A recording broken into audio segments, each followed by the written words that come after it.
Wow, here we are again. Last night I was at the pit watching the old Lobos run up and down the floor. They can still take it to the hoop. 5,000 people, maybe. If you stretch it a little bit, we're there to watch on a night when they competed against the NBA. Wow. People just wanted to go back to the pit because all of last year, the COVID kept them away. It was great to go back to the pit to say hi, shake hands, visit with people, and we all had our stories. What was your year like? But the fans were away from the pit for a full year. Can you imagine that? Never in my imagination would I think one of these years we're not going to be here together. But it was last year, and people were just so happy to walk into that building again. And I'm one of them. And we got to visit with a lot of people, including a close friend of mine and a close friend of my guest here this morning, Kenny Thomas.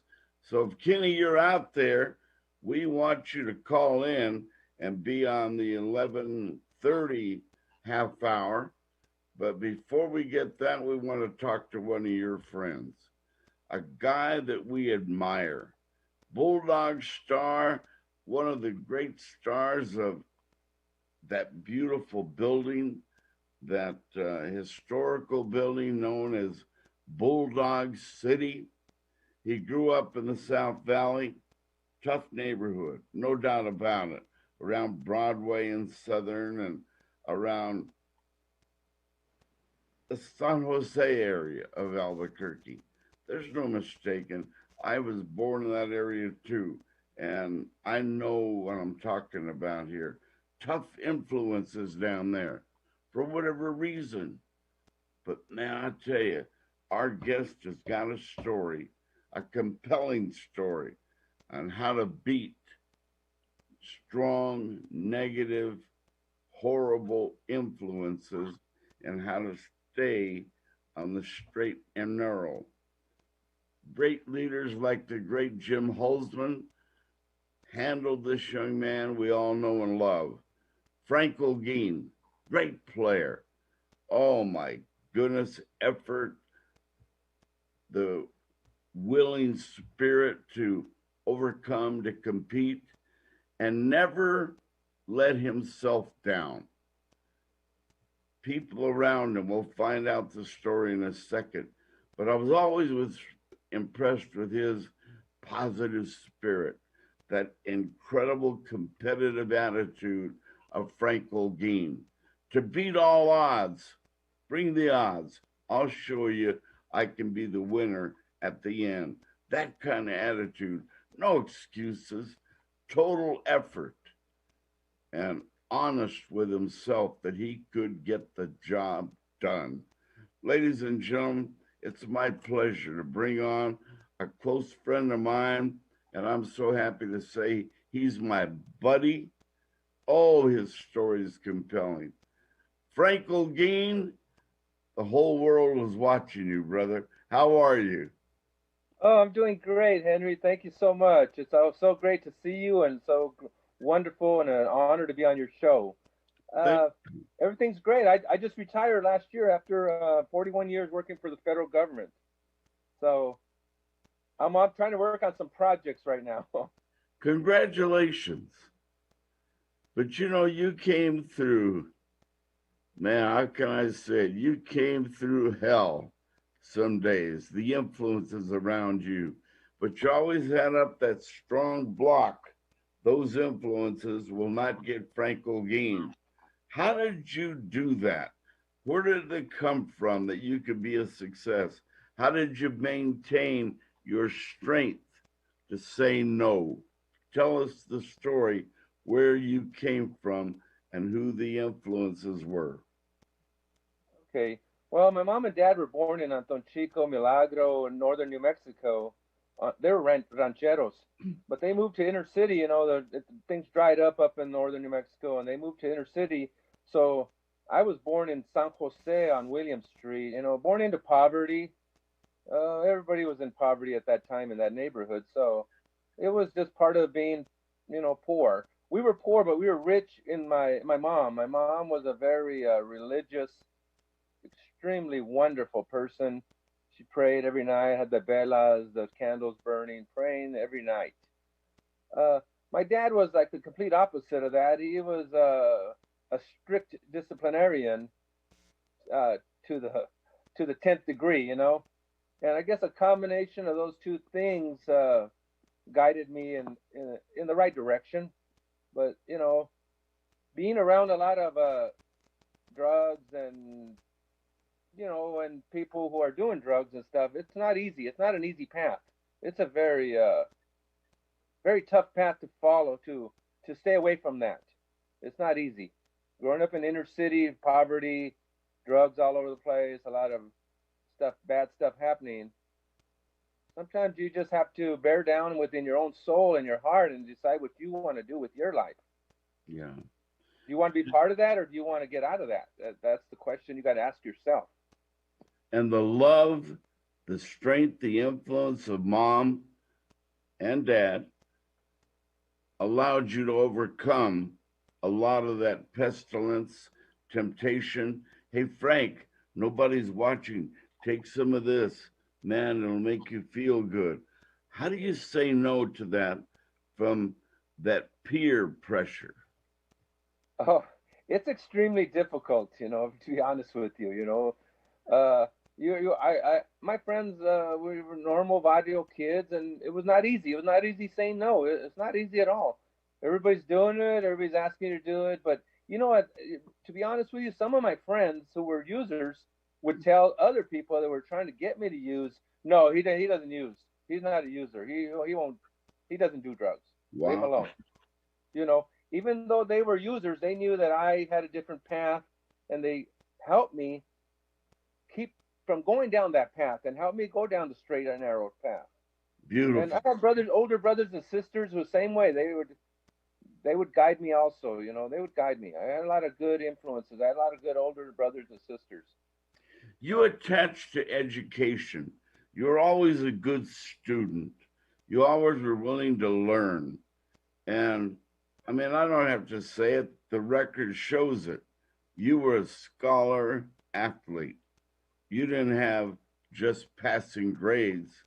You went the full mile to get the best grade you could. That's amazing. Tell me that story. Okay, well, I had an older sister, Veronica Olguin. She was the first one of our family to get a college degree. She was the first person in our college. And so I was growing up, I was in elementary school, and she was a school teacher across the street at Eugene Field. And so I'd see her studying all the time. So that was a great influence on me. I decided then and there in elementary school that I wanted to go to college too and be like my older sister, Veronica. She was so brilliant. She taught for 50 years in the APS public school system. And she was a wonderful, mentor for me, I guess you could call that. And Yeah. but as I was growing up, I always did study at night. We were poor. I'm talking about dirt poor. My dad would want us to turn off the lights at 6 o'clock and not waste electricity because we'd have to pay the electricity bill.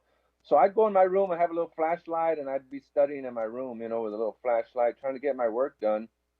And I guess I look back now, and I guess I did go over and above trying to get this stuff done. But I really did value education. I knew I was going to go to college at some point, and and so I was preparing for that. I was never giving up on that dream.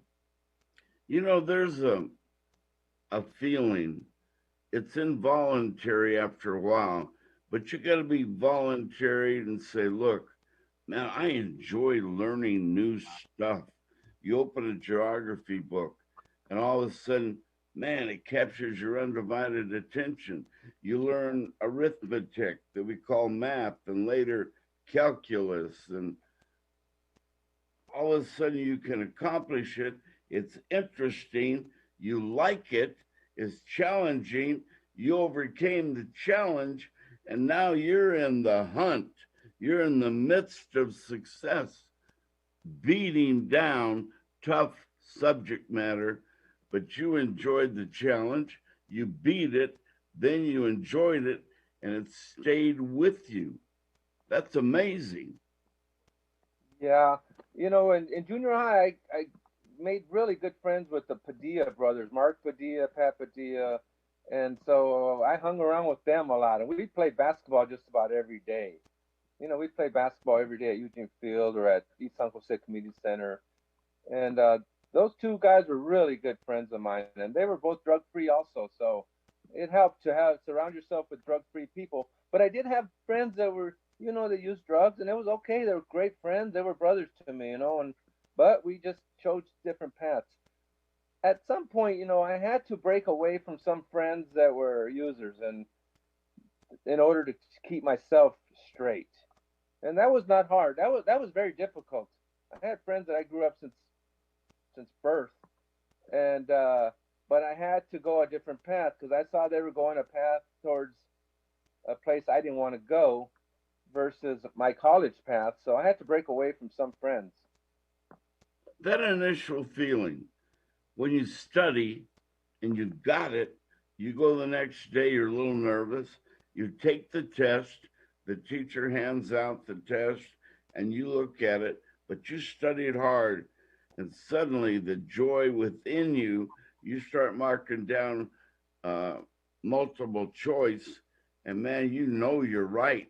Oh man, I know that question. I know that one. Ooh, wow. And suddenly you're in the midst of that concentration of, I know the subject matter. How do I know it? I studied the material. Once you realize that winning formula, you had it forever. Do you remember that? Oh, exactly. I've gone into tests in my younger days where I was not prepared, and the results showed that I got poor grades. But then I learned from that once I did study and I put the time in, you got to put the time in to get the results. So once I put the time in, I studied. I mean, sometimes I would study all night, and then the next day I'd go in and the material was fresh. I'd be able to just zoom right through it. So I learned the formula is you have to study, no matter how smart you are. You can be the smartest person in the room, but if you haven't done your homework, you're not going to have the results that you expect to have. Man, But that's a a person that terrible feeling. That's a terrible, embarrassing feeling when you're not prepared for a test, but yet you have the opportunity to open that book at home, but you did it, and then you're going to get the praise from the teacher. Frankie, this is beautiful. You got an A. She gives you back the paper, and there's a red A on your sheet. How inspirational is that? well, I always try to do the best I could. I write up a lot of mostly A's and B's. I've maybe got one C when I was in high school and like algebra two, trigonometry, whatever, which is a very difficult class. But I put the time into that also, but maybe I didn't put enough time. But it's great feeling to know that I always strive to be the best. Like when Holzman would pull our grades for being on the basketball team, I would always be on the top. I was a 3.4, 3.5, 3.6 average, Wow. A's and B's. And I always tried to be the number one on that. I always praised myself to be the number one as far as grades. Anytime he pulled up our scores or our grades.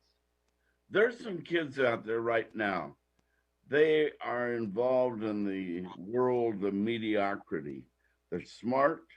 They can get it by listening, but they don't put in the work. They get C's and they might get D's, but they have the potential to get A's.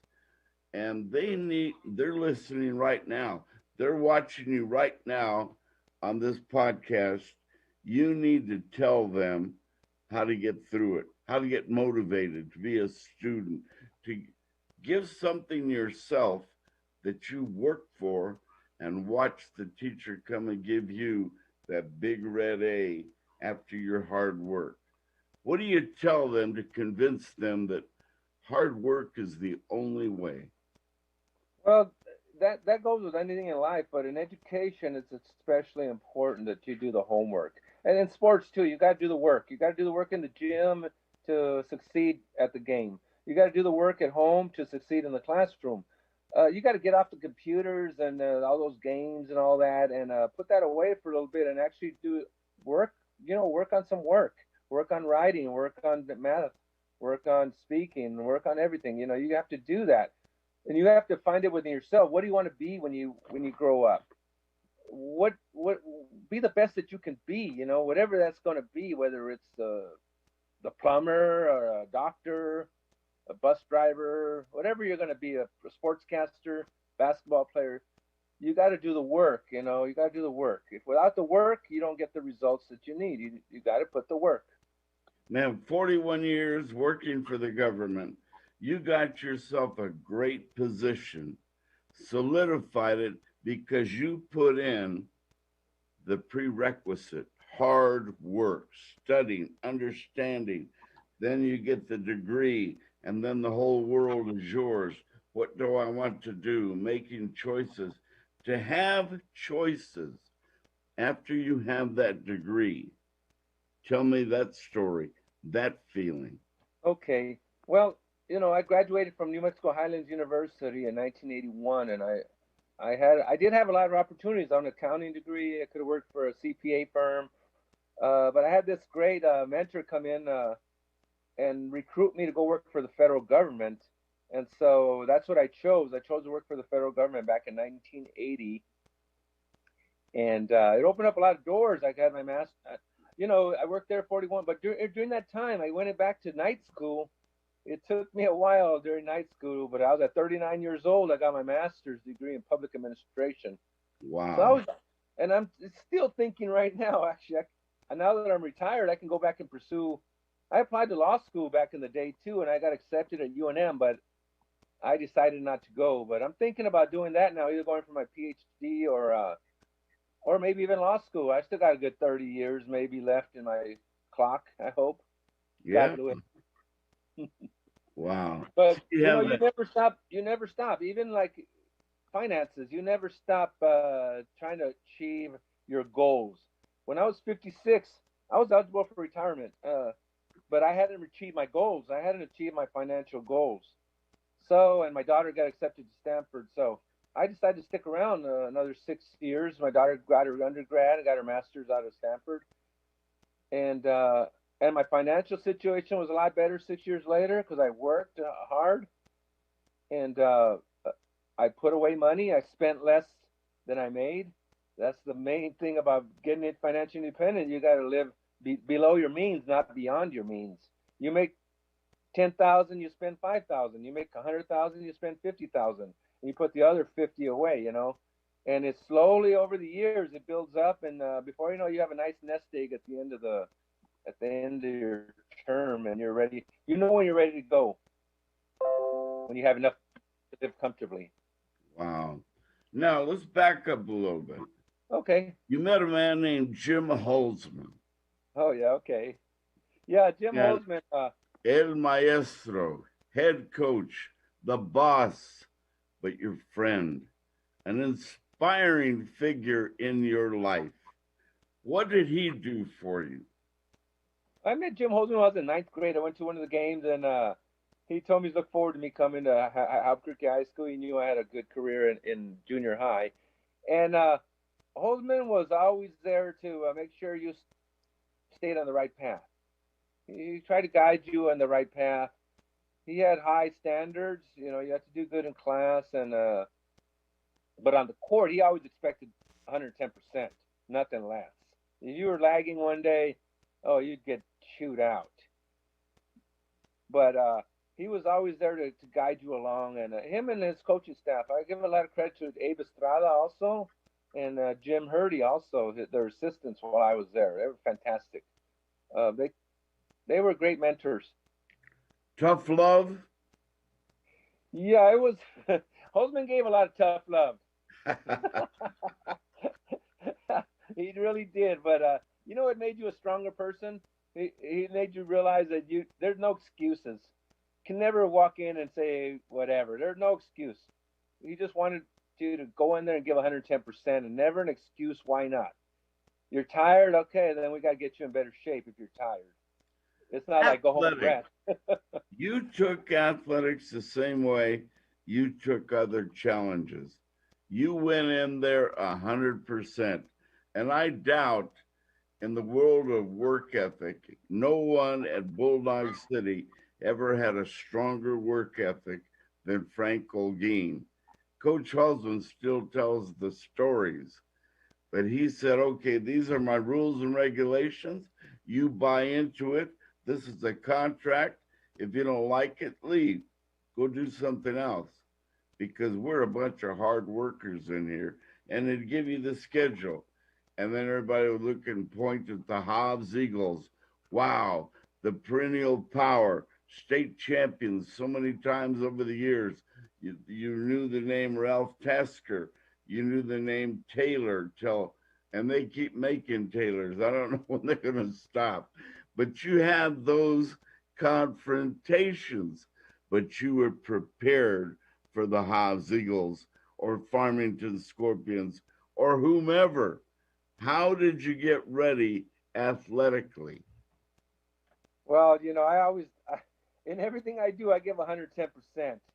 I I give a maximum effort every moment. I never let up. I never. Every time I played ball, I was going 110%, 120%. Never did I give 80, 60, 70%.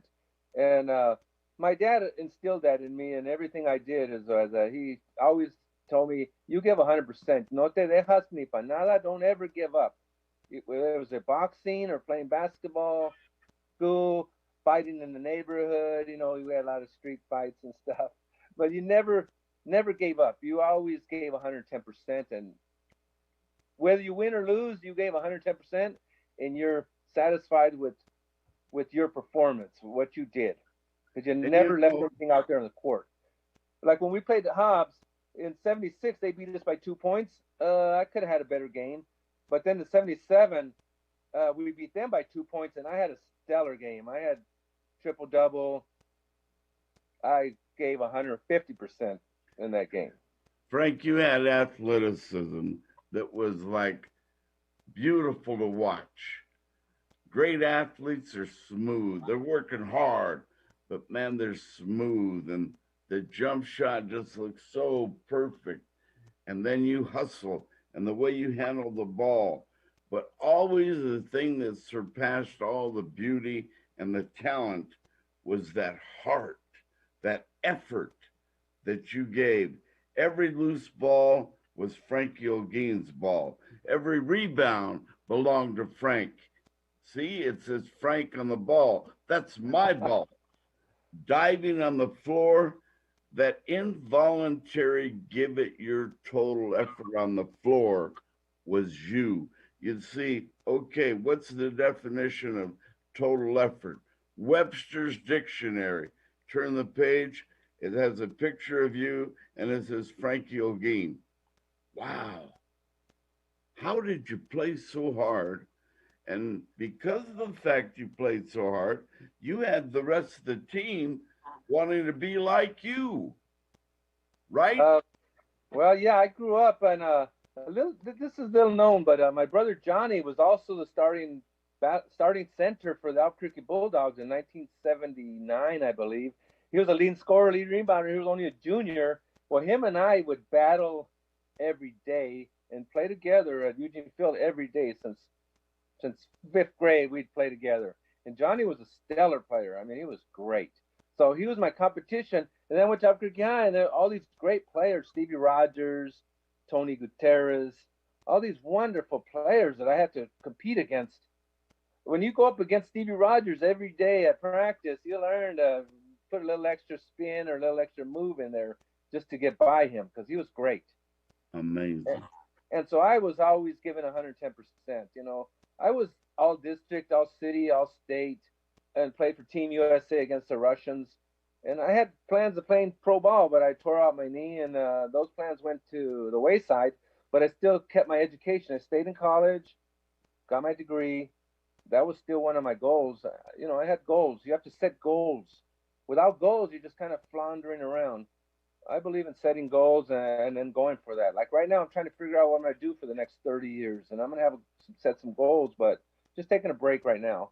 But I'm always giving 110%, looking forward. I try not to look backwards. I try to look forward all the time. When you experience, over the years when you've experienced what we call a failure, where you didn't get it done, you lost the game, nothing tragic, but you you didn't do as well as you wanted to. Therefore, the scoreboard says Hobbs 81, Albuquerque High 79. Man, how did you handle those moments? Well, defeat is is hard to handle, you know. But you got to try to handle it gracefully, and you got to learn from your mistakes. You got to learn what you did wrong and not beat yourself up. But you try to say, okay, we could have done this better, and we'll work on that. Like after we lost to Hobbs, we went to work, and we decided the next year we were not going to allow that to happen. That was Coach Holzman leading the way there. It's telling us, if you guys want to be champions next year, here's the formula: 12 months a year, 7 days a week, 4 hours a day. That's what you're going to have to train to be champions. We took that to heart, and we did it. We were the state champions, 1977. You know. How did Holzman crack the whip every day, not literally, but figure of speech? How did he maintain that influence over you to never let down on the team, never let down on yourself? Holzman was a man of few words. He did not speak a lot. He didn't yell a lot, but whatever he said had a lot of meaning to it. You know, we took it to heart. Whatever he told us to do, we knew he had the brain and the knowledge, skills to guide us in the right direction. If we were screwing up out there, he would tell us, "Hey, this is what you got to do. Straighten out." If we're doing good, hey, just keep doing what you're doing. But he always prepared us. It was never like game time where we learned something. It was during practice where we would perfect our skills. You know, when I'm around Coach Holzman and I first see him and he's in the room, or I walk into his home or the office, suddenly Henry wants to be at his best because of the respect I have for Coach Holzman. Did that happen to you, your teammates? When Coach would walk onto the floor, all of a sudden, man, you want to be the best you could be. Total character, total effort. Man, you were suddenly a different Frank. Yeah, you know, Holzman he would always tell us during game day that we'd have to dress nice, so we'd feel good. Dress nice, feel good, do good. He always believed that, and we know we dress the best we can on game day and try to feel good, do good. And me and Trini Salas were the co-captains, and we started both juniors and seniors, and we led the team to state championship. You know, and Holzman was a guiding light for that. He would always point us in the right direction. You know, make sure You that we. remember that night, the pit, 18,000 fans are there. That was the second home of the Bulldogs. In fact, they called it Bulldog City on those nights, and it was all green. And wow, what a Well, moment in time to have played in the pit against an opponent like Hobbs, but you earned the moment. But did you take a moment to smell the roses and look around and understand where you were and the significance of the moment? oh yeah, I mean, the fans, the city of Albuquerque, there's so many Bulldog fans there that it's wonderful. I mean, back in the day in the 70s, 80s, the Bulldogs were like dynamic. They were up there with Hobbs and Albuquerque High, and they were the teams to beat in the state. Yeah, when we won state, it was unbelievable. It was one of the best moments of my life. You know, like I've said before, when I give speeches or I talk to people, I always think of something positive happened in my life, and that's one of the most positive things that I can think of that really exhilarated me. And so I think about that. It brings good feeling to me. It brings me a feeling of success, and I'm able to go out there and give a good speech, a good presentation. So Yeah, yeah, and you know, I also did in the play. I played in the pit against Michael Cooper and Marvin, Marvin Johnson. and then yeah, and automatic Marvin Johnson. You know, I did okay. I got 10 points against them, and I was okay. But I was injured. I could have probably got 20 if I wouldn't have been injured. I broadcast that game. I broadcast your high school games.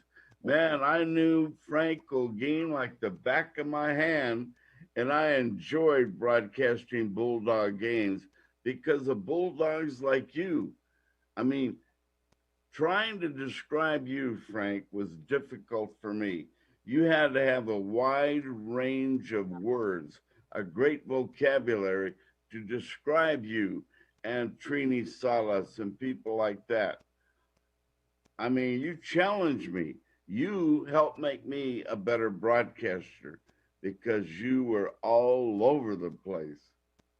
Yeah, Henry, I remember the first interview I did was back in 1977. We were preparing to play against the Russian team. You were a young man, and I was a young kid back then. And we talked about playing against the Russians. The team, I was playing for Team USA, along with a lot of all stars from the state of New Mexico and Southwest. And you inspired me back then. Also, that was the first time I had been on television, and it was inspiring for me to know that I had there were people like you in this world who would bring a young person like me and put me on TV. That was wonderful, and I want to thank you for that. That was good for me too, because I was like you. I had a similar attitude. I wanted to go the extra mile to be as good a broadcaster as I could. And whatever happened along the way, hard work and challenges, ups, downs, whatever, has helped build Henry T today. I love interviewing, and I love interviewing you today. It never gets old for me, and your achievements never get old for you. I mean, I can see that you still look like you talk about the next 30 years. Your greatest days, Frank, are in front of you. Do you believe that? You know, I honestly do believe that. I believe you write your own story. You know, you can write your own book. I can achieve whatever I want. I can go to law school right now, and I'm sure I get my law degree in a couple of years. I go back to college and oops, my are you You're all there? right. You're Yeah, good. I could go back to college, get my PhD. I could not do anything and then be okay. You know, I don't have to work anymore. I'm pretty financially stable. I have some rentals that I manage, but I believe you write your own story. You know, who's to say when your story ends? You know, the next chapter is yours to write. I mean, I'm at the end of one book. I'm gonna start another book here of my life, and the next book is gonna be I'll either go to med school, not med school. I could probably do that too, but that'd be a little more difficult. That's way outside of my realm of You know, knowledge. it's not being egotistical to talk about your greatest days in front of you. If God gave you certain talents and you just put them in the drawer and never use them, shame on you. Like I Yeah, I'm look at not that being every day. Recently, I was saying, okay, God, I don't want to talk retirement because I don't ever want to lose this feeling. I believe in my heart there's some great broadcast days ahead. I want to be a man. I'll just share a little bit with you so I don't put it out all over the place. I love okay. the game of soccer. I know that there's a day in the future I'll be doing international soccer on the national tube. I feel it. I'm going through a little grieving period right now, but man, I'm remotivated. A youthful, fired up Henry T. Look out. And I Wow. pride myself, Frank, in being an effective interviewer. And it doesn't come easy. You got to work at it. But man, nobody does an interview like Henry T. And that's not egotistical. We work for that. Exactly. You know, I hope I'm not coming across as egotistical. I guess what I'm trying to say is that you know that we as individual people can guide our own lives. We don't have to listen to other people telling you you can't do this, you can't do that. I'm saying that if you want to do something, do it. Try to do it. You know, do the best that you can do at it. And I'm not saying I'm the most brilliant person in the world because I'm No, not. I don't But I receive have your confidence as egotistical. No, I look at your confidence as being, man, a motivator, inspiration. And I think everybody else does too. You don't want to tell them, I don't believe in myself. I'm finished. I'm no good. No, You tell the opposite story. I'm very good at what I do, but it didn't come easy. That's the message you give me. You inspire Henry T today, Frank. Right. You know, I'm trying to inspire young folks. You know, one of the things I did recently, I was out 3 months helping unaccompanied children from Honduras, Guatemala, and I was having to speak to those kids and help them locate their parents here in the United States, and also contact their abuelas y todo allá donde vinieron ellos from their countries of origin. And I told them the same thing. I would say to any young person, you can make whatever, you can do whatever you want to do. You're now in the United States. You can go to college. You can get a great high school degree. You can go to college. You can be whatever you want to be. Don't let anybody else tell you that you can't. You can. All of us can. I'm not anything special. I'm just a person who went out and actually pursued it and set my goals and did it. And I believe that if any one of our niños and kids are in the neighborhood, in the barrios, if they really did set their goals and they really did clamp down, they could go to high school, graduate high school, go to college, or they could do whatever they want to do. I don't know exactly what everybody has their own individual goals, but my point is that you can write your own book. You know, you're not don't let outside influences. If I did that Yeah. in the barrio, I would probably not have done as well as I've done, and maybe I would have gone a different path, and who knows where I would be. I might be even dead from doing something stupid. Well, But I guess my point is that you can write your own story and you can be successful at whatever you choose to be, whatever that is. I don't know. Everybody has their own dreams. we have a lot of friends who have been through the tough neighborhood, poor times. Growing up, they didn't have extra money. They had a great mom like you who would cook beans and chili and tortillas every night. And that's the greatest meal I ever had.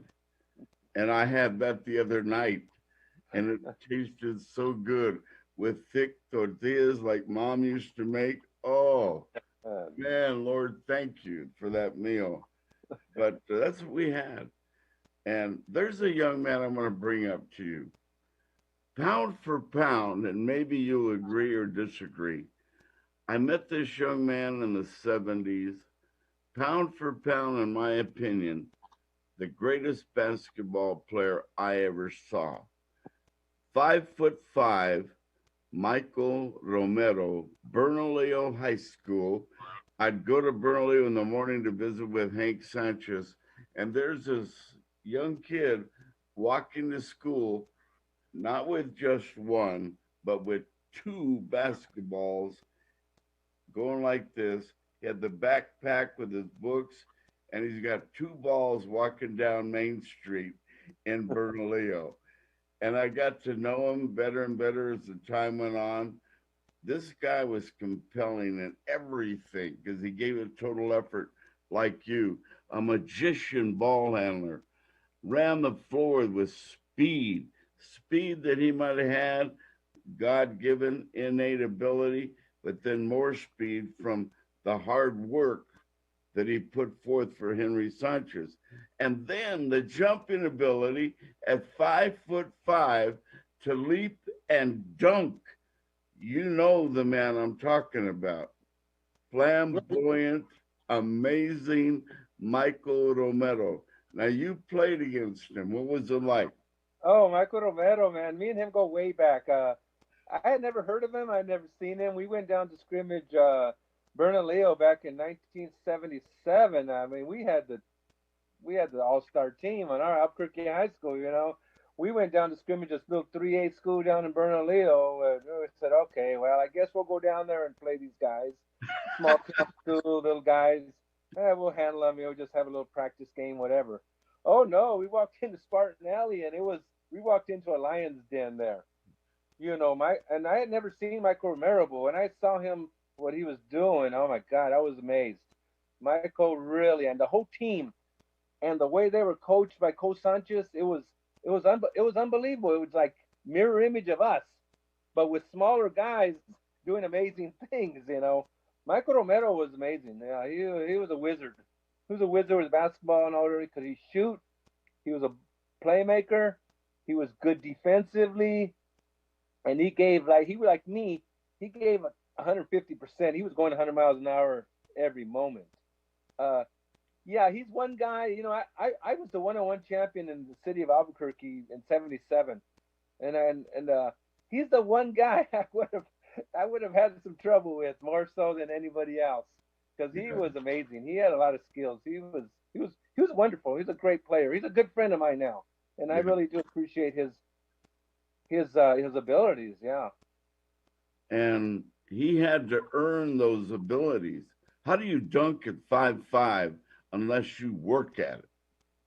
Well, yeah, Michael woke up in the morning and thought about basketball. He's a great scholar of basketball, and he Yeah. did work hard. He worked hard, and he perfected his skills. He could shoot, he could pass, he could shoot with either hand. He was a mirror image of me, but he was only 5'5", and he could dunk the ball. He was a great player, man. And when you talk to him, he's got your story. Tough neighborhood, a mom that took over. They didn't have much money, but they had a refrigerator full of the necessities.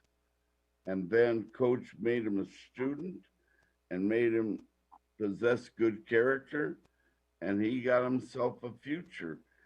Coach Ellenberger tried to recruit him at UNM, but then all that Lobo Gate got in the way. So Michael, unfortunately, was put on the bench or on the shelf and almost, well, literally forgotten about because they had big problems there at that time. He ran into bad luck, but he overcame some of the same influences. He got a job. He retired. Met a beautiful young woman, his wife, and their relationship made him stronger. I talk to Michael occasionally, and I'm going to tell you something.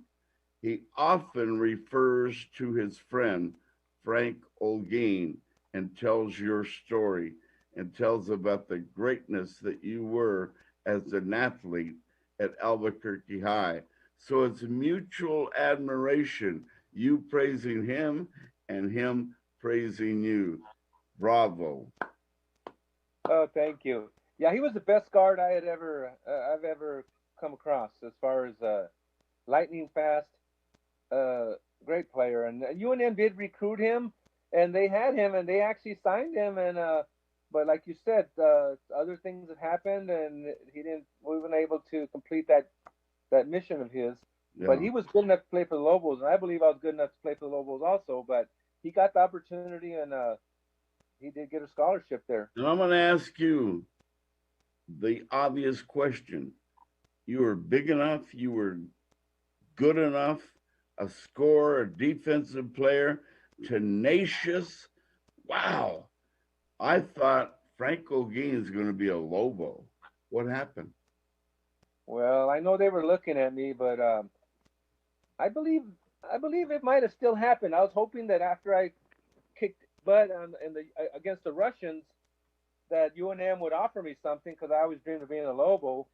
But in that game, I got injured. I tore out my knee, and my career was over. So that never came to fruition. Still had other offers at other places, but a lot of those disappeared once I got injured. But I did end up going to Highlands, and I don't regret that at all. I played 2 years at Highlands in a hobbled knee, but I did end up playing 2 years, and then I didn't play my last 2 years. I just pursued my degree after the last 2 years. But I Yeah, would have loved to have been a Lobo, and that would have been great. yeah. You were good enough. Some things fall into place, some things don't, but you never look back. You became a good player at Highlands University. Casey Martinez, God bless him, he was your coach, and you go on from there to much greener pastures. Telling your story, do you often tell it to the youth in your neighborhood? Are you asked to be a guest speaker? I hope so, because You man, know, there's some people that need to hear your story. actually, I moved out of Albuquerque back in a long time ago, many years ago, and I haven't returned yet. But that might be part of my plan as far as retirement, returning back to New Mexico and doing that. But I moved on to bigger things, I would think, and I went and worked for the federal government. I do give a lot of I did give that speech to a lot of Head Start programs, which we funded throughout the country and spent billions of dollars on programs. I was in Colorado a lot, so I helped them build Head Start programs down in San Luis and Pueblo, all over southern Colorado, and I did go work in Las Vegas for a little bit, Las Vegas, New Mexico. But that's how I was giving back, mostly by I had the purse strings and I was able to get quality programs down to minority communities. And so, but I do look forward to doing that in the future as far as going back to Albuquerque and maybe pursuing something, but I'm not sure yet. I'm not sure Yeah. exactly what I'm And going if to do. you pursue that PhD, and the next time I talk to you, I say, Dr. Olguin, how you doing today, man? You'll That'd be still be great. the same uh, bottom level, humble guy that you are right now. Yeah, Ron Maestas is a PhD, and he got it very young, from New Mexico Highlands University, and he's a very good friend of mine. And he was Oh, my mentor at Highlands, and I love the guy, and he's one of the ones that it kind of keeps it in my head that I should probably go for my PhD. Why give up? Why, if you can do it, why not do it? It's not gonna kill you. It's gonna probably make you. It's gonna just take some effort. his story puts tears in my eyes. How he became the cross country coach at Highlands. He walked to an office one day. The athletic director went to the shelf and said, "This book is about cross country. You're the new cross country coach." He didn't know anything about cross country, but he read the book and he read the book of life. He got a bunch of athletes not in shape, mediocrity, life. He made them champions, national champions. He put them in a little white van. Humble story. Gave him a lunch bag with a bologna sandwich, an apple, and a cookie. No steaks, no big luxurious menu or credit card for steaks on the way. And his story puts tears in your eyes on the challenges of his cross country teams stuck together. You can just picture them bunched up in a little white van going across the country to a big meet. They win it because of his leadership. You know the story. It's compelling. And I'm gonna read his book. But like you say, Dr. Ron Maestas, what a leader in our state. He's now been enshrined in the New Mexico Sports Hall of Fame where he belongs. Do you agree? Oh, I agree. That guy never stops. He was nationally renowned. When I met him, I was a freshman at New Mexico Highlands. He was my professor. I had him for small business management, a couple other management courses. And he was just a young fella back then, PhD, super intelligent, super motivated. He was a cross country coach, but he was also a friend. Him and I and a few of the other professors there and some other of our students would go bowling with them over the weekend. Sometimes they were down to earth people. They really cared about people and cared about their students. They mentored us, and he's a great athlete. I think he's still repping and coach. I think I Yeah. still saw him that he's still repping And don't baseball games. take him on in handball. You'll get your butt beat.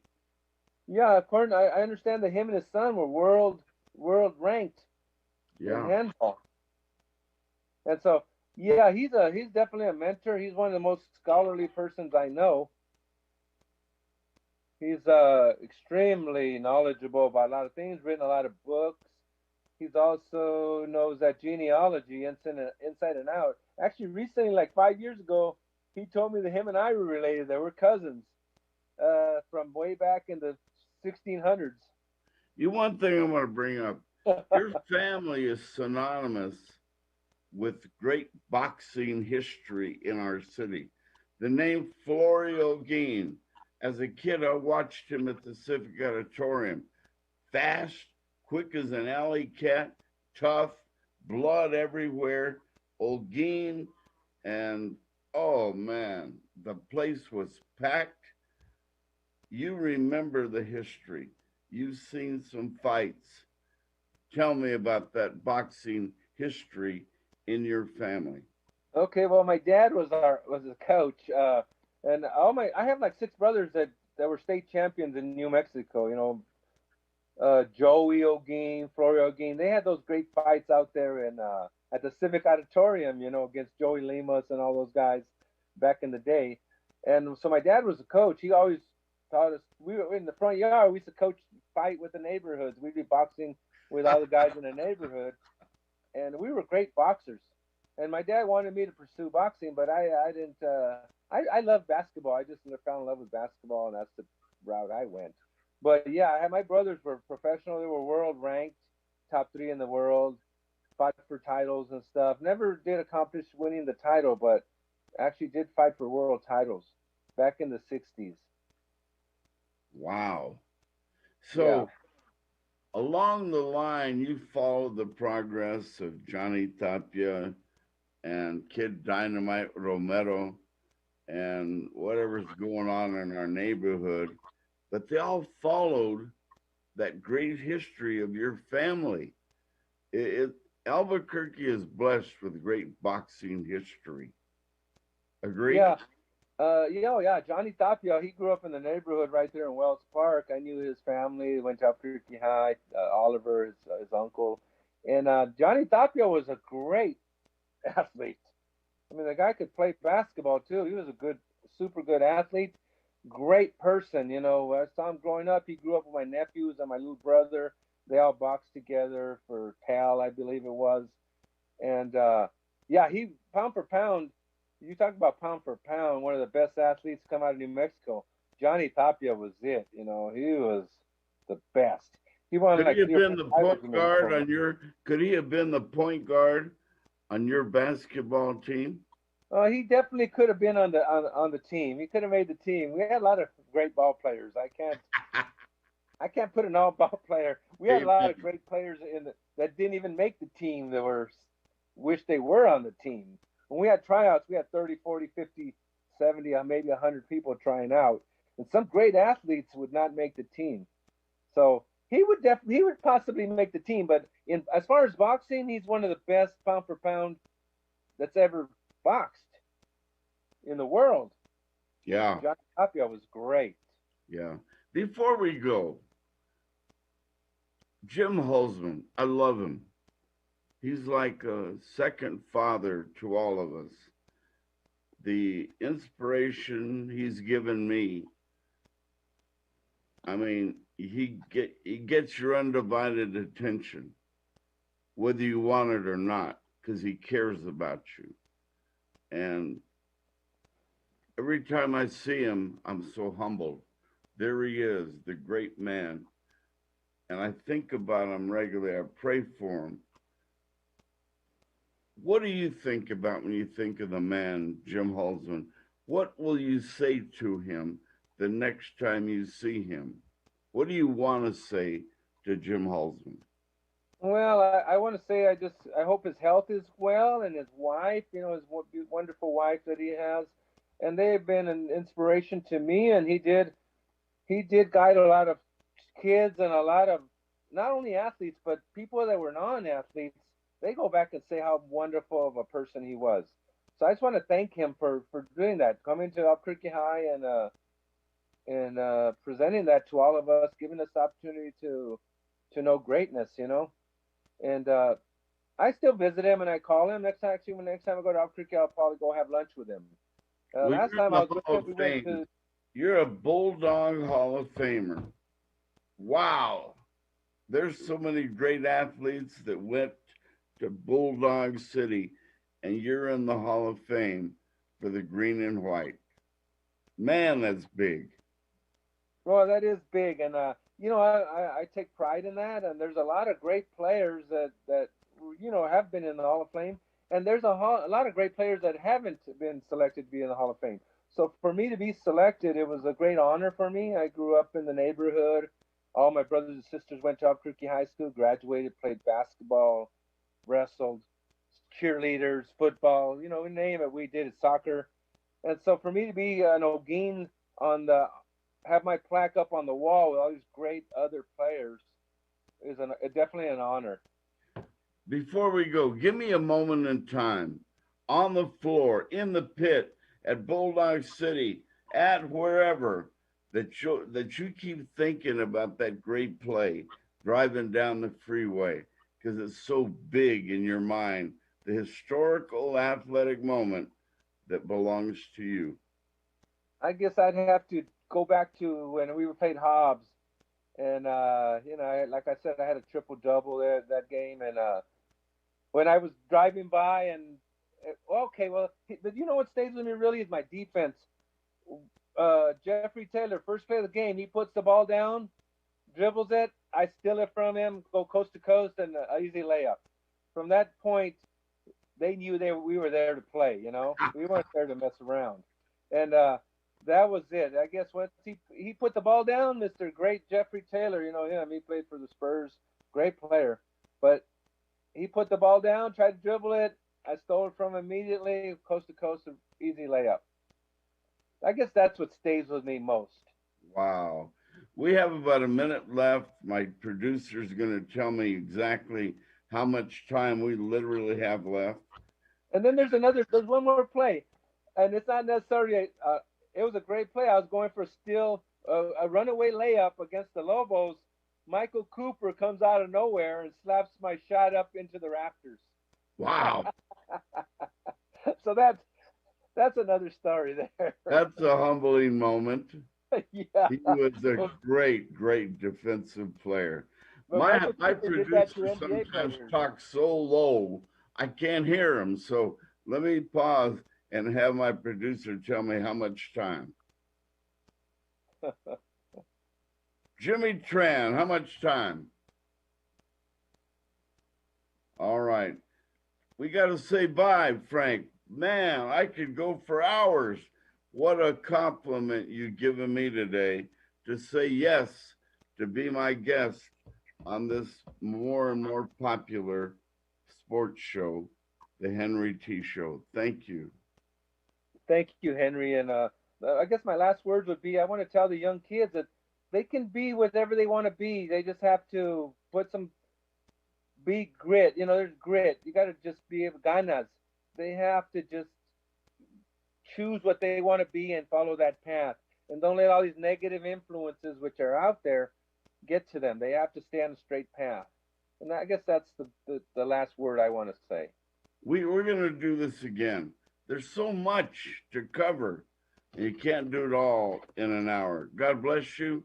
Thank you. Congratulations on your retirement, all the achievements.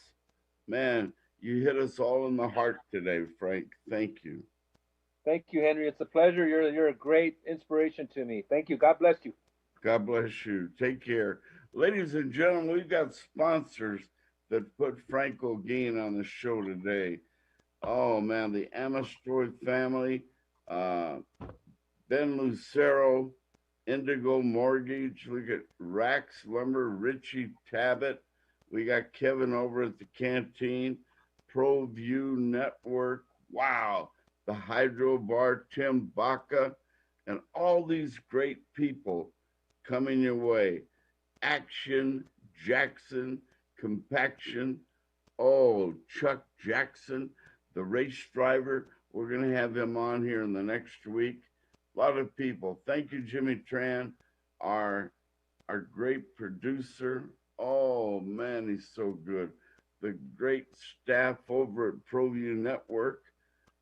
We can't do it alone. We got a team here, but we can't do it without you either. Thank you for being our guest. And Frank Olguin inspired Henry T today.